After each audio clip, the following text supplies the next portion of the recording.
përmirësimi i kushteve, pa u fokusuar tek përmirësimi i eficiencës, nuk do rrisë rendimentin e kompanive dhe për rrjedhoj, ato kompani nuk do të jenë më të mirë pozicionuara për të maksimizuar përfitimet e tyre në treg dhe për të gjeneruar rritje ekonomike të Shqipërisë. Pra është një gjë për të folur për drejtat e njerëzit dhe drejtat e punëmarrësit, shumë mirë patjetër, po për aq kohë sa kemi kompani që nuk performojnë mirë, do të jemi duke folur për drejta në kushte të rënduara të situatës të rendimentit dhe për rrjedhoj duke të cënuar zhvillimin ekonomik. Kështu që mendoj fokusi duhet të jetë tek krijimi i një kulture pune tek individët që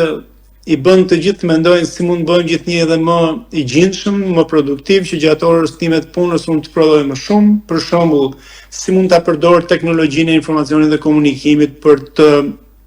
rritur produktivitetin, si mund të bëhem një përdorues i mirë i teknologjive që ka kompania, etj. etj. Pra duhet një qasje pak më sipërmarrëse nga secili prej nesh për të qenë më produktiv, sepse 29% për mua është kamban alarmi. Më lidhet shumë me atë çka shumë prej nesh në shoqëri themi dhe e pranojmë, që shumë prej nesh duam një vend pune dhe jo të punojmë.